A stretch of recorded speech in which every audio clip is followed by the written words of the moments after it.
Hi all. ഇന്ന് നമ്മൾ നോക്കാനായിട്ട് പോകുന്ന topic effect of change in temperature in suspension cable.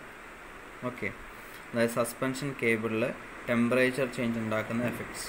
Okay, അപ്പോൾ നിങ്ങൾക്ക് ഓൾറെഡി അറിയാം, ഒരു മെറ്റീരിയലിലേക്ക് ടെമ്പറേച്ചറിൻ്റെ ചേഞ്ച് ഉണ്ടായാൽ ആ മെറ്റീരിയലിൽ അതിൻ്റെ എഫക്റ്റ് ഉണ്ടാവും എന്നുള്ളത് അറിയാം അല്ലേ. ഇപ്പോൾ ടെമ്പറേച്ചർ കൂടുകയാണെങ്കിൽ, അതായത് ഇപ്പോൾ ഒരു മെറ്റീരിയലിൽ അനുഭവിക്കുന്ന ടെമ്പറേച്ചർ കൂടുകയാണെങ്കിൽ അവിടെ സംഭവിക്കുന്നത് എന്തായിരിക്കും? ആ ഒരു പർട്ടിക്കുലർ മെറ്റീരിയലിൻ്റെ ലെങ്ത്ത് ചെറിയ രീതിയിൽ ഇൻക്രീസ് ചെയ്യും അല്ലേ. അതേപോലെ ഇപ്പം ടെമ്പറേച്ചർ വളരെ കുറയുകയാണെങ്കിൽ അവിടെ ഷ്രിങ്ക് ചെയ്യും അല്ലേ, ആ ലെങ്ത്ത് കുറയുക ചെയ്യും. അതേപോലെ തന്നെ സസ്പെൻഷൻ കേബിളിലും ഈ ടെമ്പറേച്ചറിൻ്റെ എഫക്ട്സ് ഉണ്ടാവും. അപ്പം നിങ്ങൾക്കറിയാം, ഇപ്പം കേബിളായിട്ട് യൂസ് ചെയ്യുന്ന ആ മെറ്റീരിയൽ അല്ലേ, ആ കേബിളിൻ്റെ മെറ്റീരിയൽ അതിലേക്ക് ടെമ്പറേച്ചർ വരുമ്പോൾ, അതായത് ഇപ്പോൾ ഫോർ എക്സാമ്പിൾ ഞാൻ പറയുകയാണെങ്കിൽ, ഇപ്പോൾ ആ കേബിളിലേക്ക് ടെമ്പറേച്ചർ കൂടുകയാണെങ്കിൽ, when there is a rise in temperature എന്തായിരിക്കും? ആ കേബിളിൻ്റെ ലെങ്ത്ത് കൂടും അല്ലേ. അപ്പോൾ ആ കേബിളിൻ്റെ ലെങ്ത്ത് കൂടുമ്പോൾ അവിടെ എന്തായിരിക്കും സംഭവിക്കുക? ഒന്ന് ചിന്തിച്ച് നോക്കിയാൽ മതി. അതിൻ്റെ രണ്ട് സപ്പോർട്ടിൻ്റെ length കൂടുമോ?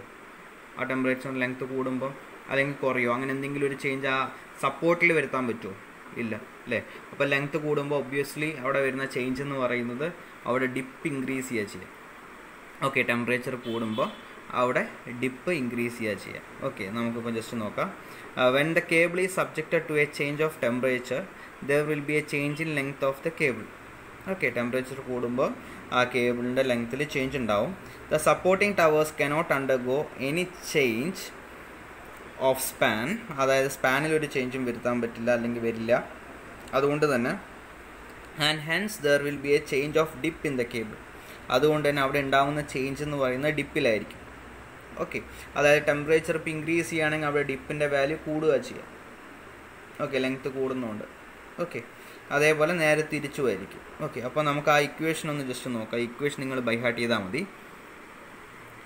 Dr D is equal to, doh D എന്ന് പറയുന്നതാണ് ചേഞ്ച് ഓഫ് ഡിപ്പ് എന്ന് പറയുന്നത്. Doh D is equal to 3L² divide by 16D into alpha T. Okay, അപ്പോൾ അതിൽ L എന്ന് പറയുന്നത് ഹൊറിസോണ്ടൽ സ്പാൻ ആണ്, ആൽഫ എന്ന് പറയുന്നത് കോഎഫിഷ്യൻ്റ് ഓഫ് തെർമൽ എക്സ്പാൻഷൻ ആണ്, ടി എന്ന് പറയുന്ന ചേഞ്ച് ഇൻ ടെമ്പറേച്ചറാണ്, ഡി എന്ന് പറയുന്ന ഡിപ്പാണ്, ഓൾറെഡി ഉള്ള ഡിപ്പാണ്. ഓക്കെ, നമുക്ക് ജസ്റ്റ് ഒന്ന് അത് എഴുതിയാൽ നോക്കാം. Where doh D is equal to change in the dip due to change in temperature, alpha is equal to coefficient of thermal expansion or contraction of material, D എന്ന് പറയുന്നത് ഡിപ്പാണ്, L is equal to horizontal span. Okay, അപ്പോൾ ഇവിടെ dip കൂടുമ്പം അവിടെ ഏത് റിയാക്ഷനിലാണ് change ഉണ്ടാവുക, അല്ലെങ്കിൽ ഏത് ടെൻഷൻ അവിടെ ഇൻക്രീസ് ചെയ്യുക, പറയാൻ പറ്റുമോ? അതായത് ഡിപ്പ് കൂടുന്ന സമയത്ത് ഡിപ്പുമായിട്ട് ഡിപ്പെൻഡ് ചെയ്തിരിക്കുന്ന ഏത് റിയാക്ഷനാണ്? വെർട്ടിക്കൽ റിയാക്ഷനാണോ? വെർട്ടിക്കൽ റിയാക്ഷനിൽ മാറ്റം വരുന്നില്ല അല്ലേ. ലോഡ് അതുപോലെ തന്നെ താഴോട്ട് ആക്ട് ചെയ്യുക അവിടെ ചെയ്യുന്നു, അതിലൊരു മാറ്റമില്ല. പക്ഷേ ഡിപ്പ് കൂടുമ്പം നമ്മളെ ഹൊറിസോണ്ടൽ റിയാക്ഷൻ ഇൻറ്റു ആ ഡിപ്പിനെ ഡിപ്പെൻഡ് ചെയ്തിട്ടാണ് അല്ലേ. അതായത് ഹൊറിസോണ്ടൽ റിയാക്ഷൻ കൂടുമ്പോൾ അവിടെ ഡിപ്പ് കൂടുമ്പോൾ അവിടെ ഹൊറിസോണ്ടൽ റിയാക്ഷൻ കുറയും. അതായത് H into D is equal to എന്ന് പറഞ്ഞാൽ നമ്മളതിൻ്റെ ഏതെങ്കിലും ഒരു പോയിന്റ് കറസ്പോണ്ടിങ് ആയിട്ട് മൊമെൻ്റ് എടുത്തു കഴിഞ്ഞാൽ ഇക്വേഷൻ വരും. അപ്പോൾ H ഈസ് ഈക്വൽ ടു ആ വാല്യൂ ഡിവൈഡ് ബൈ ഡി എന്നുള്ള രീതിയിലാണ് വരിക. അപ്പോൾ ഡി കൂടുമ്പോൾ, ഡിപ്പ് കൂടുന്ന സമയത്ത് അവിടെ ഹൊറിസോണ്ടൽ റിയാക്ഷൻ കുറയുക ചെയ്യുക. വെർട്ടിക്കൽ റിയാക്ഷൻ എന്തിനെ ഡിപ്പെൻഡ് ചെയ്യുന്നില്ല? ഇതിൻ്റെ ലെങ്ത്തിനെ ഡിപ്പെൻഡ് ചെയ്യുന്നില്ല, കേബിളിൻ്റെ ലെങ്ത്തിനെ ഡിപ്പെൻഡ് ചെയ്യുന്നില്ല. അതിൻ്റെ ഹൊറിസോണ്ടൽ സ്പാനിനെ ഡിപ്പെൻഡ് ചെയ്യുന്നുണ്ട്, പക്ഷേ ലെങ്ത്തിനെ ഡിപ്പെൻഡ് ചെയ്യുന്നില്ല.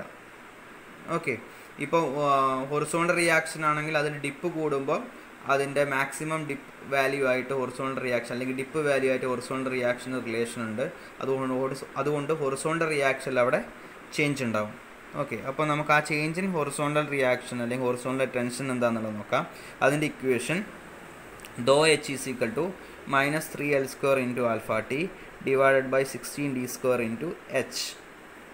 ഇതിൽ നിങ്ങൾക്ക് ഓൾറെഡി എല്ലാ ടേമും അറിയാം. എൽ എന്ന് പറയുന്ന horizontal span, alpha coefficient of thermal expansion, T എന്ന് പറയുന്ന ചേഞ്ച് ഇൻ ടെമ്പറേച്ചർ, എച്ച് എന്ന് പറയുന്നത് ഹൊറിസോണ്ടൽ റിയാക്ഷനാണ് അല്ലെങ്കിൽ ഹൊറിസോണ്ടൽ ടെൻഷനാണ്. അതായത് ഡിപ്പ് ഇൻക്രീസ് ചെയ്യുന്നതിന് മുമ്പ്, അതായത് ടെമ്പറേച്ചർ ചേഞ്ച് വരുന്നതിന് മുമ്പുള്ള എച്ച് ആണ്. ഓക്കെ, ഡി എന്ന് പറയുന്നത് ഡിപ്പാണ്. Okay, H is equal to horizontal tension or horizontal reaction. പറഞ്ഞ ക്ലിയർ ആയോ? അതായത് ടെമ്പറേച്ചർ ഇപ്പോൾ ഇൻക്രീസ് ചെയ്യുമോ അല്ലെങ്കിൽ ടെമ്പറേച്ചർ കുറയോ ചെയ്യുമ്പോൾ അവിടെ മാറ്റം വരുന്നതെന്ന് പറഞ്ഞു കഴിഞ്ഞാൽ കേബിളിൻ്റെ ലെങ്ത്തിലാണ്. അപ്പോൾ കേബിളിൻ്റെ ലെങ്ത്തിൽ മാറ്റം വരുമ്പം അതിനനുസരിച്ച് ഡിപ്പിലാണ് ചേഞ്ച് വരിക. ഓക്കെ, അപ്പോൾ ആ ഡിപ്പിൽ വരുന്ന ചേഞ്ച് കണ്ടുപിടിക്കാനുള്ള ഇക്വേഷനും അതുപോലെ ഹൊറിസോണ്ടൽ റിയാക്ഷനിൽ വരുന്ന ചേഞ്ചും. അപ്പോൾ മൈനസ് അവിടെ ഉണ്ട് കേട്ടോ. -3L² into alpha T divided by 16D² into H ആണ് ദോ എച്ചിൻ്റെ ഇക്വേഷൻ വരുന്നത്. ഓക്കെ, ഇത് ക്ലിയർ ആണോ ഈ ഇക്വേഷൻ? ഇത് ബൈ ഹാർട്ട് ചെയ്യണേ. ഈ ഇക്വേഷൻ ബൈ ഹാർട്ട് ചെയ്യണം. നമ്മൾ പ്രോബ്ലത്തിൽ ഡയറക്റ്റ് ഈ ഇക്വേഷനാണ് യൂസ് ചെയ്യുക. ഓക്കെ അല്ലേ? ഈ മൈനസ് എന്തുകൊണ്ടാണ് വരുന്നതെന്ന് മനസ്സിലായോ? മൈനസ് വരുന്നത് ഈ ഡിപ്പിൽ ഇൻക്രീസ് ഉണ്ടാകുമ്പം അവിടെ ഹൊറിസോണ്ടൽ റിയാക്ഷൻ കുറയുക ചെയ്യുന്നത്. അപ്പോൾ ആ കുറയുന്നത് കൊണ്ടാണ് അവിടെ മൈനസ് വന്നത്, റിഡക്ഷനാണ്. ഓക്കെ, അതുകൊണ്ടാണ് അവിടെ മൈനസ് വന്നിട്ടുള്ളത്. ഓക്കെ, അപ്പോൾ നമുക്ക് പ്രോബ്ലത്തിലേക്ക് പോവാം. A suspension cable of horizontal span 210 meter is supported at the same level. Okay, അപ്പോൾ ഹൊറിസോണ്ടൽ സ്പാൻ L ആണ് 210 മീറ്റർ, ഒരേ ലെവലിലാണ് സപ്പോർട്ട് ചെയ്തിരിക്കുന്നത്. And has a central dip of 20 metre, അതായത് സ്മോൾ ലെറ്റർ D എന്ന് പറയുന്നത് 20 metre. Find the increase in dip of the cable, അതായത് increase in dip, അതായത് ദോ ഡി ആണ് കണ്ടുപിടിക്കേണ്ടത്. Find the increase in dip of the cable if the cable is subjected to a rise in temperature of 28 degree Celsius. Take alpha is equal to 12 into 10⁻⁻6 per degree Celsius. Okay, അപ്പോൾ ആൽഫേൻ്റെ value തന്നിട്ടുണ്ട്. അതേപോലെ 28 degree Celsius എന്ന് പറയുന്നത് rice in ടെമ്പറേച്ചറാണ്, അതായത് T ആണ്. Okay, അപ്പോൾ നമുക്ക് ഗിവൺ ഡാറ്റ എഴുതാം. ഗിവൺ ഡാറ്റ എഴുതുമ്പോൾ L 210 മീറ്റർ ആണ്, D 20 മീറ്റർ ആണ്, T is equal to 28 degree Celsius ആണ്, alpha is equal to 12 into 10⁻⁻6 per degree Celsius. അപ്പോൾ ദോ ഡി നമുക്കറിയില്ല, അതാണ് കണ്ടുപിടിക്കേണ്ടത്. അപ്പം ടെമ്പറേച്ചർ ഇൻക്രീസ് ആണ് ഇവിടെ ചെയ്തിട്ടുള്ളത്. അപ്പോൾ എന്താ അവിടെ സംഭവിക്കുക? ഡിപ്പ് ഇൻക്രീസ് ചെയ്യുക. അപ്പോൾ doh D, increase in dip doh D is equal to, direct അതിൻ്റെ ഇക്വേഷൻ അപ്ലൈ ചെയ്യുക. ഇക്വേഷൻ എന്ന് പറയുന്നത് 3L² divide by 16D into alpha T ആണ്. അപ്പം ഡയറക്റ്റ് സബ്സ്റ്റിറ്റ്യൂഷനാണ്. അപ്പോൾ L എന്ന് പറയുന്നത് 210, അപ്പോൾ 3 into 210² divide by 16 into D എന്ന് പറയുന്നത് 20 ആണ്, ഇൻറ്റു ആൽഫ എന്ന് പറയുന്നത് 12 ഇൻറ്റു 10⁻⁻6 ഇൻറ്റു T എന്ന് പറയുന്നത് 28 degree Celsius. അപ്ലൈ ചെയ്ത് കഴിഞ്ഞാൽ നമുക്കവിടെ doh D is equal to 0.1389 metre എന്ന് പറഞ്ഞ് കിട്ടും. ഓക്കെ, അപ്പോൾ doh D is equal to 0.1389 metre. Okay, ഇവിടെ നമ്മൾ സബ്സ്റ്റിറ്റ്യൂട്ട് ചെയ്തിരിക്കുന്ന എല്ലും ഡി ഒക്കെ മീറ്ററിലാണ്. അപ്പോൾ നമുക്കിവിടെ ദോ ഡി കിട്ടുന്നത് മീറ്ററിലായിരിക്കും. ഇത് ക്ലിയർ ആയ? ഒന്നുമില്ല, ഡയറക്റ്റ് സബ്സ്റ്റിറ്റ്യൂഷനെ ഇവിടെ ചെയ്തിട്ടുള്ളൂ, വേറെ ഒന്നുമില്ല. നമ്മളോട് എന്താ കണ്ടുപിടിക്കാൻ പറഞ്ഞു? ഇൻക്രീസ് ഇൻ ഡിപ്പ് കണ്ടുപിടിക്കാൻ പറഞ്ഞു.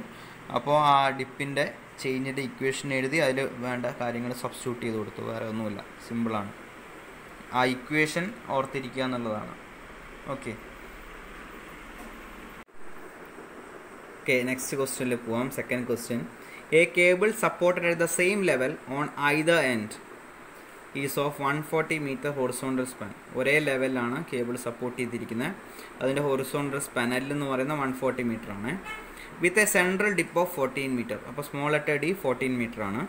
It carries a load of 15 kN/m on its horizontal span. അപ്പോൾ UDL തന്നു, അതായത് W, small letter W is equal to 15 kN/m. Calculate the change in horizontal tension. അപ്പോൾ ഹൊറിസോണ്ടൽ ടെൻഷനുള്ള ചേഞ്ചാണ് കണ്ടുപിടിക്കേണ്ടത്, അതായത് ദോ H ഹൊറിസോണ്ടൽ റിയാക്ഷൻ അല്ലെങ്കിൽ ഹൊറിസോണ്ടൽ ടെൻഷനുള്ള ചേഞ്ചാണ് കണ്ടുപിടിക്കേണ്ടത്.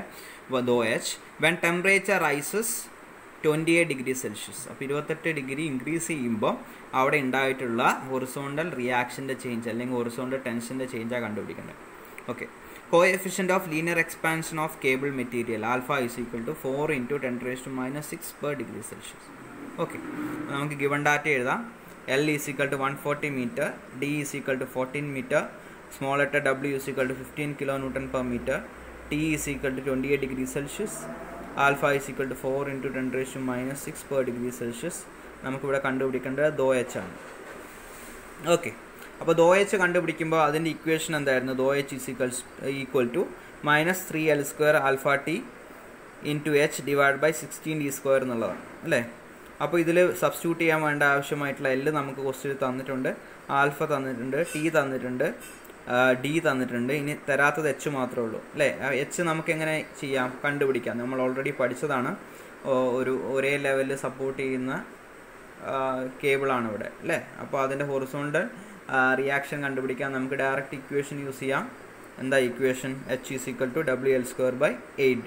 അപ്പോൾ നമുക്ക് ആദ്യം ഹൊറിസോണ്ടൽ റിയാക്ഷൻ കണ്ടുപിടിക്കാം, അതായത് ചേഞ്ച് ഇൻ ടെമ്പറേച്ചർ വരുന്നതിന് മുമ്പുള്ള ഹൊറിസോണ്ടൽ റിയാക്ഷൻ. അപ്പോൾ H = WL²/8D.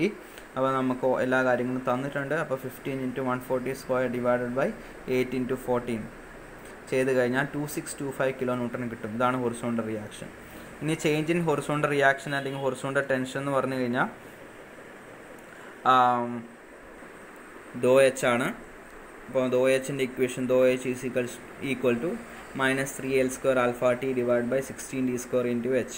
അപ്പോൾ മൈനസ് ഓഫ് 3 × L എന്ന് പറയുന്ന 140² × ആൽഫ എന്ന് പറയുന്ന 4 × 10⁻⁻6 × T 28 / 16 D² എന്ന് പറയുമ്പോൾ 14² × 2625 ചെയ്ത് കഴിഞ്ഞാൽ -5.5125 kN എന്ന് കിട്ടും. അതായത് അതിൻ്റെ ഹൊറിസോണ്ടൽ റിയാക്ഷൻ കുറയാണ്. ആ കുറയുന്ന വാല്യൂ അല്ലെങ്കിൽ ഹൊറിസോണ്ടൽ ടെൻഷൻ, ആ കുറയുന്ന ഹൊറിസോണ്ടൽ ടെൻഷൻ എന്ന് പറയുന്നത് 5.5125 ആണ് കുറയുന്നത്. ഓക്കെ, അതായത് 2625 എന്ന് 5 something കുറയുക. അപ്പോൾ എത്രയിലൊക്കെ ആയിരിക്കും കുറഞ്ഞിട്ടുണ്ടാവുക? 2625 മൈനസ് ഈ 5 something ചെയ്താൽ മതി. ഓക്കെ, അപ്പോൾ നമുക്ക് അതല്ല ഇവിടുത്തെ ചോദ്യം. നമുക്ക് ആ റിഡക്ഷൻ മാത്രം കണ്ടുപിടിച്ചാൽ മതി. Okay, reduction in horizontal tension അല്ലെങ്കിൽ ചേഞ്ച് ഇൻ ഹൊറിസോണ്ടൽ ടെൻഷൻ കണ്ടുപിടിച്ചാൽ മതി. അപ്പോൾ റിഡക്ഷൻ ഇൻ ഹൊറിസോണ്ടൽ ടെൻഷൻ മൈനസിലാണ് നമുക്ക് കിട്ടിയത്. അപ്പോൾ മൈനസിന് ആയതുകൊണ്ട് റിഡക്ഷൻ ആണ്. അപ്പോൾ റിഡക്ഷൻ ഇൻ ഹൊറിസോണ്ടൽ ടെൻഷൻ = പിന്നെ മൈനസ് ഇടേണ്ട കാര്യമില്ല, 5.5125 kN. റിഡക്ഷൻ നമ്മളിവിടെ എഴുതിയതുകൊണ്ടാണ് മൈനസ് ഇടാത്തത്. ഓക്കെ, അപ്പോൾ reduction in horizontal tension = 5.5125 kN. ഇത്രയേ ഉള്ളൂ പ്രോബ്ലം. ഓക്കെ, ഡയറക്റ്റ് സബ്സ്റ്റിറ്റ്യൂഷൻ മാത്രമേ ഉള്ളൂ. ഇപ്പോൾ നമ്മൾ പഠിച്ച ഇക്വേഷൻ ബൈ ഹാർട്ട് ചെയ്താൽ മതി. Okay, question number 3.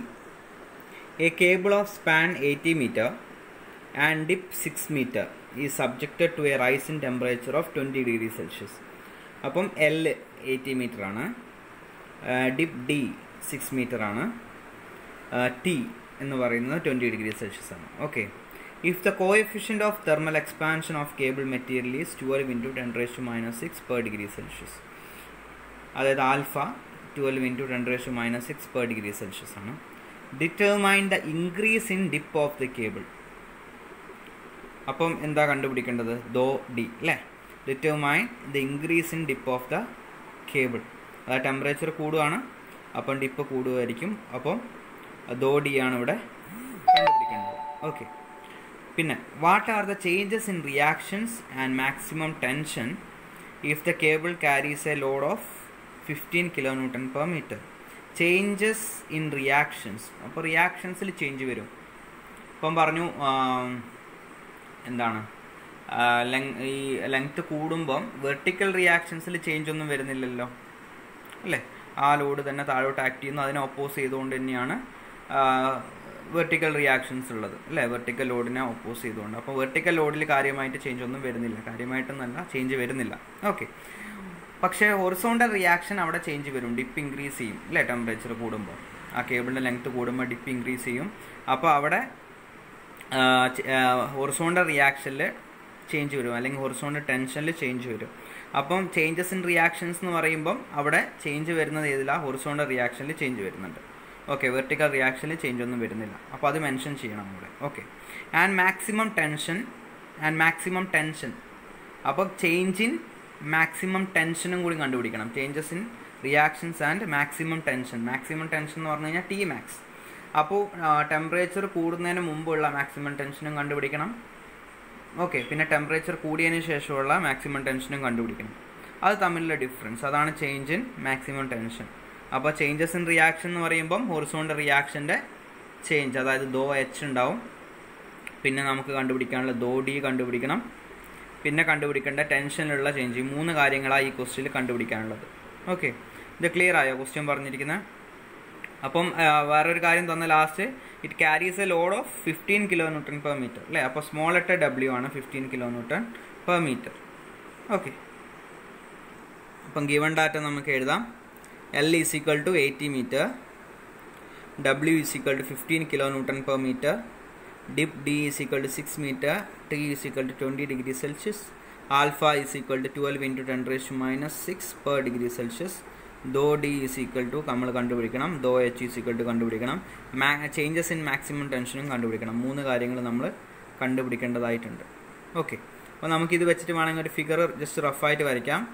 അപ്പം പാരബോളിക് ഷേപ്പിലുള്ള കേബിൾ, അതിൽ 15 kilonewton per meter എന്ന് പറയുന്ന ലോഡ് ആക്ട് ചെയ്യുന്നു.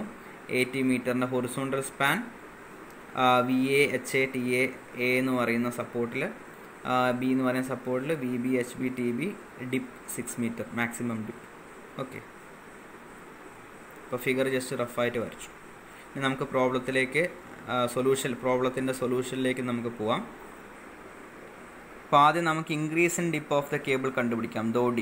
ഓക്കെ, അപ്പോൾ അതിന് ഡയറക്റ്റ് നമുക്ക് ഇക്വേഷൻ ഉണ്ട്, 3L²/16D into alpha T.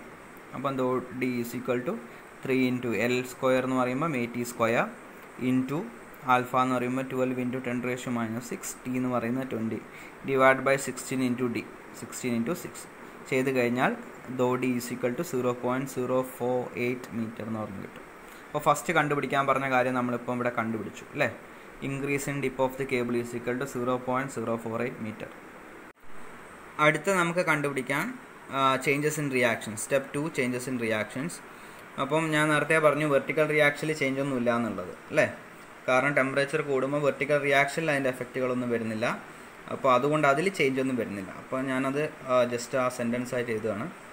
Since there is no change in vertical reactions due to temperature change, VA and VB will be the same as that before temperature change. അപ്പോൾ temperature change വരുന്നതിന് മുമ്പ് എന്താണോ VA VB അത് തന്നെയായിരിക്കും temperature change വന്നതിന് ശേഷമുള്ള VA VB.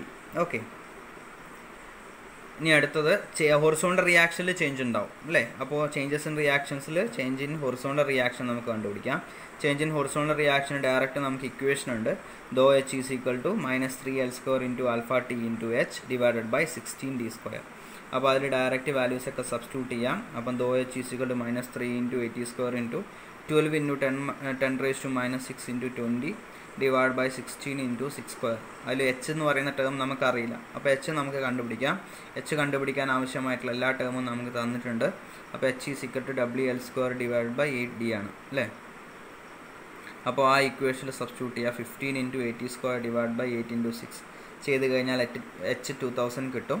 ആ H ആ ഇക്വേഷനിലേക്ക് സബ്സ്റ്റിറ്റ്യൂട്ട് ചെയ്ത് കഴിഞ്ഞാൽ നമുക്ക് dou H എന്ന് പറയുന്നത് -16 kilonewton കിട്ടും. മൈനസ് എന്താ മീൻ ചെയ്യുന്നത്, അതായത് ഹൊറിസോണ്ടൽ റിയാക്ഷനിൽ കുറവാണ് വരുന്നത്, റിഡക്ഷൻ ആണ് വരുന്നത് എന്നുള്ളത് ആണ് നമുക്ക് ആ മൈനസ് വെച്ചിട്ട് നമുക്ക് ഐഡൻറ്റിഫൈ ചെയ്യാൻ പറ്റുന്നത്. ഓക്കെ, അപ്പോൾ reduction in horizontal reaction is equal to 16 kilonewton. അപ്പോൾ ഈ സ്റ്റെപ്പ് കഴിഞ്ഞു. ചേഞ്ച് ഇൻ റിയാക്ഷൻ, അതായത് റിയാക്ഷനിൽ വെർട്ടിക്കൽ റിയാക്ഷനിൽ ചേഞ്ച് ഇല്ല, ഹൊറിസോണ്ടൽ റിയാക്ഷനിൽ റിഡക്ഷൻ ആണുള്ളത്. അതിൻ്റെ വാല്യൂ എന്ന് പറയുന്നത് 16 kilonewton ആണെന്നുള്ളത് നമുക്ക് കിട്ടി. ഇനി അടുത്ത മൂന്നാമത്തെ നമുക്ക് കണ്ടുപിടിക്കാനുള്ള ചേഞ്ചസ് ഇൻ മാക്സിമം ടെൻഷനാണ് അല്ലേ. അപ്പം മാക്സിമം ടെൻഷൻ കണ്ടുപിടിക്കണമെങ്കിൽ മാക്സിമം ടെൻഷൻ്റെ ഇക്വേഷൻ എന്താ, Tmax ഈസ് ഈക്വൽ ടു ഇപ്പം √(V²) + H² ആണ് അല്ലേ. അതായത് ഇപ്പം നമ്മൾ Tmax കണ്ടുപിടിക്കുക എങ്ങനെ, ഒരു എൻഡിൽ TA is equal to √(VA² + HA². അതേപോലെ TB is equal to √(VB² + HB² അല്ലേ. ഇവിടെ രണ്ട് സ്ഥലത്തും H സെയിം ആണ്, A എന്ന് പറയുന്ന എൻഡിലും B എന്ന് പറയുന്ന എൻഡിലും H സെയിം ആണ്. അതേപോലെ UDL ആണ് ആക്ട് ചെയ്യുന്നത് കൊണ്ട് VAയും VBയും സെയിം ആണ്, അതായത് ഒരേ ലെവലിൽ സപ്പോർട്ട് ചെയ്തിരിക്കുകയാണ്. UDL ആണ് വരുന്നത്, അതുകൊണ്ട് VAയും VBയും സെയിം ആണ്.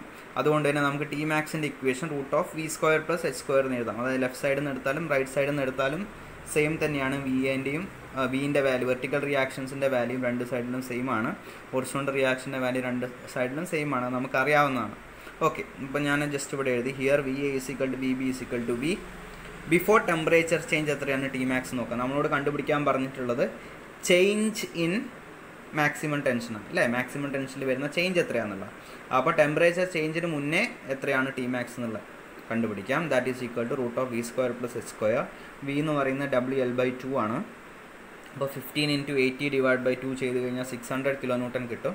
അപ്പോൾ Tmax is equal to √(600² + H നമ്മൾ ഓൾറെഡി കണ്ടുപിടിച്ചിട്ടുണ്ടായിരുന്നു 2000². ചെയ്ത് കഴിഞ്ഞാൽ 2088.06 kilonewton എന്ന് പറഞ്ഞ് കിട്ടും. അപ്പോൾ Tmax ബിഫോർ ടെമ്പറേച്ചർ ചേഞ്ച് നമുക്ക് കിട്ടി. അടുത്തത് T max after temperature change. After temperature change T max is equal to root of V square. അതായത് വെർട്ടിക്കൽ റിയാക്ഷനിൽ ചേഞ്ച് ഒന്നുമില്ല അല്ലേ. അപ്പോൾ ടെമ്പറേച്ചർ ചേഞ്ചിന് ശേഷം ആ ഇക്വേഷനിൽ വി സ്ക്വയറിന് ചേഞ്ച് ഒന്നുമില്ല, വാല്യൂ മാറുന്നില്ല. പക്ഷേ ഹൊറിസോണ്ടൽ റിയാക്ഷന് ചേഞ്ച് വരുന്നുണ്ട് അല്ലേ. ഹൊറിസോണ്ടൽ റിയാക്ഷനിൽ വരുന്ന ചേഞ്ച് എന്ന് പറയുന്നത് എത്രയാണ്? 16 കിലോ ന്യൂട്ടൺ ആ ചേഞ്ച് വരുന്നത് നമ്മൾ കണ്ടുപിടിച്ചിട്ടുണ്ടായിരുന്നു അല്ലേ. അപ്പം ഇവിടെ എത്ര ആ ചേഞ്ച് വരുന്നത്, അതായത് റിഡക്ഷൻ വരുന്നത് 16 കിലോ ന്യൂട്ടൺ ആണ്. അപ്പോൾ അത് കുറച്ചിട്ടുള്ള ബാക്കി ഹൊറിസോണ്ടൽ റിയാക്ഷൻ ഇവിടെ തന്നെ ഉണ്ടാവും, അത് ചേഞ്ച് വരുന്നതാണ് അല്ലേ. അപ്പോൾ ടി മാക്സിൻ്റെ ഇക്വേഷൻ എങ്ങനെ എഴുതാം? Root of V square plus H change വരുന്നതിന് മുമ്പുള്ള ഹൊറിസോണ്ടൽ റിയാക്ഷൻ മൈനസ് അതിൽ വന്നിട്ടുള്ള മാറ്റം, ചേഞ്ച് എത്രയായിരുന്നു? 16 ആണ് അല്ലേ. അതായത് doh H square. Okay, root of V square plus H minus doh H whole square, അതാണ് നമ്മൾ ഇക്വേഷൻ വരിക. ഇപ്പോൾ T max is equal to, ഇത് ക്ലിയർ ആയോ പറഞ്ഞത്? ഓക്കെ, അതായത് ടെമ്പറേച്ചർ ചേഞ്ച് വരുന്നതിന് മുമ്പുള്ള ഹൊറിസോണ്ടൽ റിയാക്ഷൻ എച്ച് ആയിരുന്നു. ടെമ്പറേച്ചർ ചേഞ്ച് വന്നതിന് ശേഷമുള്ള ഹൊറിസോണ്ടൽ റിയാക്ഷൻ, അതായത് അവിടെ ഒരു റിഡക്ഷൻ വന്നിട്ടുണ്ട്, ആ റിഡക്ഷൻ ആ ടോട്ടൽ ഹൊറിസോണ്ടൽ റിയാക്ഷന് മൈനസ് ചെയ്തതിന് ശേഷം വരുന്ന വാല്യൂ ആണ് ടെമ്പറേച്ചർ ചേഞ്ചിന് ശേഷം വരുന്ന ഹൊറിസോണ്ടൽ റിയാക്ഷൻ. അപ്പോൾ T max is equal to root of 600 square plus 2000 ആണ് എച്ച് മൈനസ് ദോ എച്ച് എന്ന് പറയുന്നത് 16 ആണ്. 2000 മൈനസ് 16 ഹോൾ സ്ക്വയർ, അതായത് 1984 ഹോൾ സ്ക്വയർ ആയിരിക്കും. അപ്പോൾ T max is equal to 2072.74 kilonewton എന്ന് പറഞ്ഞ് കിട്ടി ആഫ്റ്റർ ടെമ്പറേച്ചർ ചേഞ്ച്. അപ്പം therefore in maximum change in maximum tension is equal to T max before minus T max after. അതായത് T max before temperature change minus T max after temperature change. അപ്പോൾ 2088.06 minus 2072.74 minus ചെയ്ത് കഴിഞ്ഞാൽ 15.32 kilo newton കിട്ടി. അപ്പോൾ change in maximum tension എന്ന് പറയുന്നത് എത്രയാണ്? 15.32 kilo newton. ഇത് ക്ലിയർ ആയോ? അതായത് രണ്ട് മാക്സിമം ടെൻഷനും കണ്ടുപിടിക്കുക. ടെമ്പറേച്ചർ ചേഞ്ച് ചെയ്യുന്നതിന് മുമ്പുള്ള മാക്സിമം ടെൻഷനും ടെമ്പറേച്ചർ ചേഞ്ച് ചെയ്തതിന് ശേഷമുള്ള മാക്സിമം ടെൻഷനും കണ്ടുപിടിക്കുക. ഓക്കെ, അപ്പോൾ ടെമ്പറേച്ചർ ചേഞ്ച് ചെയ്യുന്നതിന് മുമ്പുള്ള ആ മാക്സിമം ടെൻഷൻ്റെ അകത്തുനിന്ന് ടെമ്പറേച്ചർ ചേഞ്ച് ചെയ്തതിന് ശേഷമുള്ള മാക്സിമം ടെൻഷൻ മൈനസ് ചെയ്ത് കഴിഞ്ഞാൽ നമുക്ക് ചേഞ്ച് ഇൻ മാക്സിമം ടെൻഷൻ കിട്ടും. ഓക്കെ, നെക്സ്റ്റ് ടോപ്പിക്കിലേക്ക് നമുക്ക് പോവാം. Unstiffened suspension bridges and stiffened suspension bridges. Okay, അപ്പോൾ അൺസ്റ്റിഫൻഡ് സസ്പെൻഷൻ ബ്രിഡ്ജസ് എന്താണെന്നുള്ള ജസ്റ്റ് ആ ഡെഫിനിഷൻ നമുക്ക് നോക്കാം. അൺസ്റ്റിഫൻഡ് എന്ന് പറഞ്ഞു കഴിഞ്ഞാൽ ഇപ്പോൾ ഒരു സസ്പെൻഷൻ ബ്രിഡ്ജിൽ ലോഡ് വരുമ്പം ആ ലോഡിൻ്റെ മാഗ്നിറ്റ്യൂഡിനും അതിൻ്റെ പൊസിഷനും അനുസരിച്ചിട്ട് ആ ബ്രിഡ്ജിൽ ഫ്ലക്ച്വേഷൻസ് ഉണ്ടാവും, മൂവ്മെൻറ്റ്സ് ഉണ്ടാവും, അതായത് സ്റ്റേബിൾ ആയിരിക്കില്ല. ഈ ഒരു പർട്ടിക്കുലർ ബ്രിഡ്ജ് അൺസ്റ്റിഫൻഡ് സസ്പെൻഷൻ ബ്രിഡ്ജസ് എന്ന് പറയുന്നത് സ്റ്റേബിൾ ആയിരിക്കില്ല. ലോഡ് ആക്ട് ചെയ്യുന്ന സമയത്ത് അത് മൂവ് ചെയ്യും. അതായത് ഓൾറെഡി കേബിൾസ് ഫ്ലെക്സിബിളാണ്. അപ്പം ഈ ലോഡ് വരുന്ന സമയത്ത് ആ കേബിൾസ് മൂവ് ചെയ്യുമ്പോൾ ഈ റോഡ് വേയും അതിൻ്റെ ഒപ്പം എന്ത് ചെയ്യും? മൂവ് ചെയ്തുകൊണ്ടിരിക്കും. ഓക്കെ, അതായത് സ്റ്റേബിൾ അല്ലാത്ത സസ്പെൻഷൻ ബ്രിഡ്ജസിനെ നമുക്ക് അൺസ്റ്റിഫൻഡ് സസ്പെൻഷൻ ബ്രിഡ്ജസ് എന്ന് നമുക്ക് പറയാം. ഓക്കെ, അതായത് നമ്മുടെ സാധാ തൂക്കുപാലത്തിനൊക്കെ നമുക്ക് വേണമെങ്കിൽ അൺസ്റ്റിഫൻഡാന്ന് പറയാം. കാരണം അതിൽ ലോഡ് വരുന്നതിനനുസരിച്ചിട്ട് അതിലെന്തുണ്ടാവും? മൂവ്മെൻ്റ് ഉണ്ടാവും അല്ലെ, ഫ്ലക്ച്വേഷൻസ് ആ ഒരു ബ്രിഡ്ജിലുണ്ടാവും. Okay, in suspension bridges suspension cables are the main load bearing members, and because they are flexible they would change their shape depending upon the nature and position of the moving live load on the deck slab if unstiffened. Unstiffened ആണെങ്കിൽ അത് എന്ത് ചെയ്യും? Move ചെയ്യും. അതായത് ആ കേബിളിൻ്റെ ആ കേബിളിൽ വരുന്ന ഫ്ലക്ച്വേഷൻസിനനുസരിച്ച് ആ ഡെക്ക് സ്ലാബിലേക്ക് അതിൻ്റെ മൂവ്മെൻറ്റ് അതിനെ റിഫ്ലക്റ്റ് ചെയ്യും. ആ മൂവ്മെൻറ്റ് റിഫ്ലക്റ്റ് ചെയ്യുന്നതാണ് അൺസ്റ്റിഫൻഡ് സസ്പെൻഷൻ ബ്രിഡ്ജസ് എന്ന് പറയുന്നത്. ഓക്കെ, സ്റ്റിഫൻഡ് സസ്പെൻഷൻ ബ്രിഡ്ജസിൽ ഫ്ലക്ച്വേഷൻസ് ഉണ്ടാവില്ല. അപ്പം അതില്ലാതിരിക്കാൻ സസ്പെൻഷൻ കേബിളിനെ സസ്പെൻഡേഴ്സ് വഴി കണക്ട് ചെയ്യുന്നത് സ്റ്റിഫനിങ് ഗേഡേഴ്സിലേക്കാണ്. സ്റ്റിഫനിങ് ഗേഡേഴ്സ് എന്ന് പറയുന്നത് ഈ സസ്പെൻഷൻ ബ്രിഡ്ജസിൻ്റെ റോഡ് വേനെ സപ്പോർട്ട് ചെയ്യുന്ന ബീമാണ്. അപ്പോൾ അതിലേക്ക് ഈ സസ്പെൻഷൻ കേബിളിൽ നിന്ന് സസ്പെൻഡേഴ്സ്, ക്ലോസ്ലി സ്പേസ്ഡ് ആയിട്ടുള്ള സസ്പെൻഡേഴ്സ് ഈ സ്റ്റിഫനിങ് ഗേഡേഴ്സിലേക്ക് കണക്ട് ചെയ്യുമ്പോൾ അതിനെ നല്ല ഫേമായിട്ട് ഹോൾഡ് ചെയ്യും.